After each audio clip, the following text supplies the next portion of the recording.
I'm right back here where I was, but I have good news this time. Second time was the charm. The inspector came in, and again, he was very nice. And it was a very quick visit. He probably wasn't even here 2 minutes. And he checked the boxes and saw that they were all wired. And he looked up in the little alcoves above these studs and saw that all of those were filled with insulation. So we passed. We passed our inspection, so we were able to now proceed with the drywall. Today is Sunday here, and the drywall man is supposed to start Monday. He said Tuesday at the latest, so I guess it's a little weather dependent. So I'm very relieved about that. I already started doing some of the wiring on the outlets. You can't really wire them completely with the switches until the drywall's done, but I can go ahead and cut all the excess wire and get them tied together. So all I have to do is connect them to the switch when the drywall's done. So I've been going through and doing that. There's different ways of doing the outlets. Some people do the outlet, in the bottom, out the top, so that all of the outlets are basically tied together that way. Another way to do the outlet is to basically tie all the wires together and then have a pigtail come off of each box going to the outlet. That way, if the one individual outlet goes bad, it still lets the rest of the run work. If they go in the outlet and out the, in the bottom, out the top, and the outlet goes bad, it prevents all the rest of the run from working. So I can go ahead and be wiring all of the boxes that way. Just have the pigtail to tie to the outlet after the drywall's done. I'm tired, so I'm always wanting to lean back. I just finished making potato salad for dinner, and so my belly's sweat from doing dishes.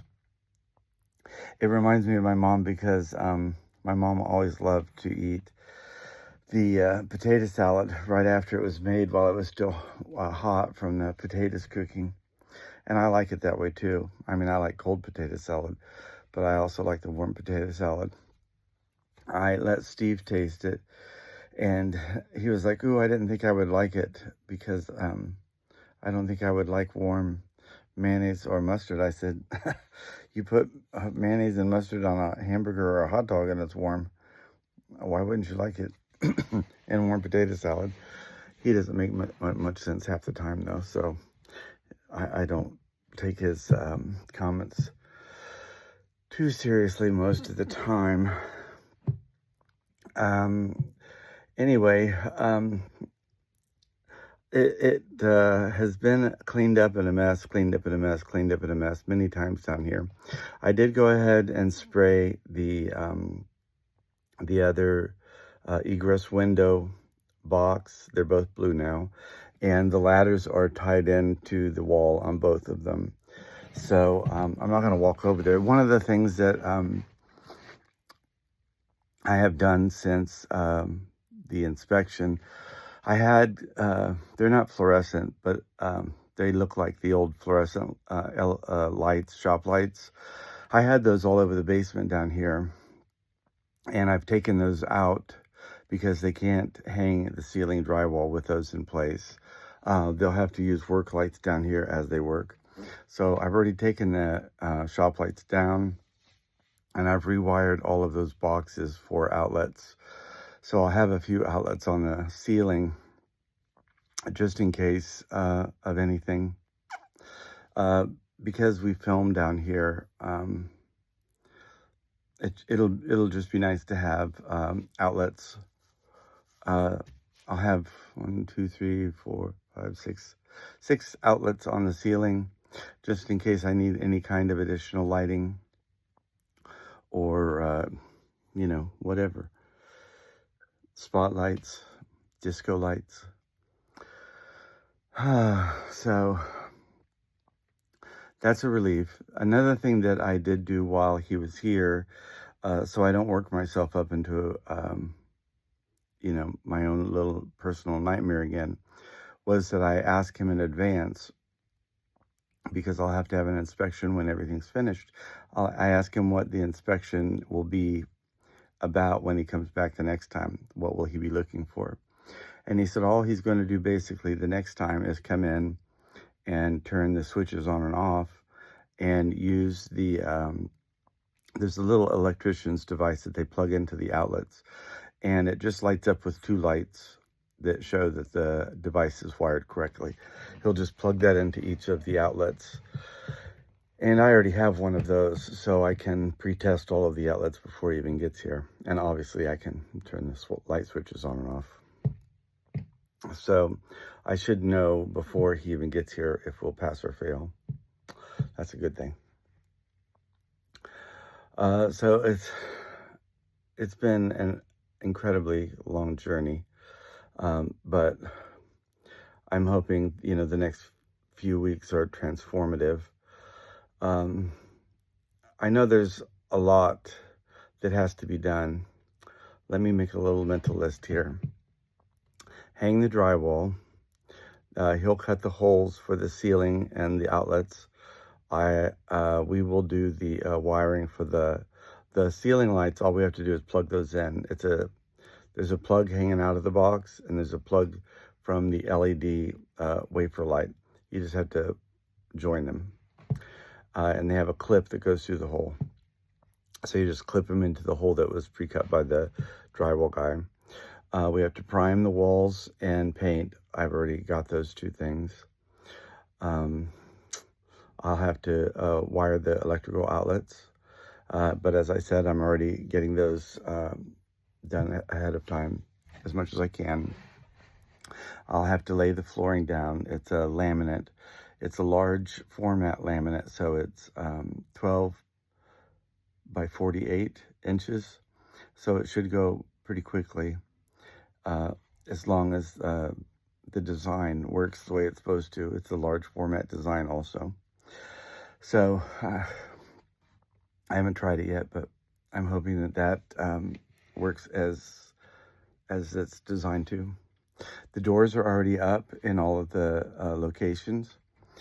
The beams are already painted. I may have to touch those back up again. And then it's a matter of bringing the furniture in after the floor is down. I have some things to hang on the wall. Thread hangers, different types of... I have some drying racks that I bought. I have, I think, a couple different kinds of like chalkboards, dry erase chalkboards for educational teaching. The shelving units that I bought, I want to lightly sand those and paint them.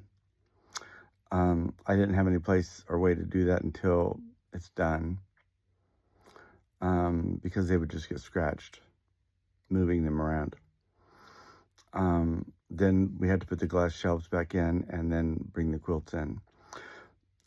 And then that big unit that rolls around with the drawers, that's going to have to be painted white, and then there's a special treatment on the top for that. Then we have to bring the furniture down that's still not down here. There's furniture in the washroom and in the utility room, but there's still furniture in my living room and in the garage. That was the last furniture that was still in the old studio upstairs that had to be moved. That was the last thing that came over.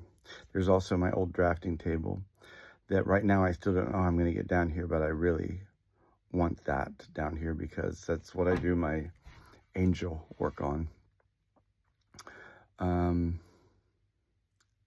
But while a lot of that kind of stuff is happening, I can be actually up and running again. I mean, some of that stuff is, I would consider decorating work.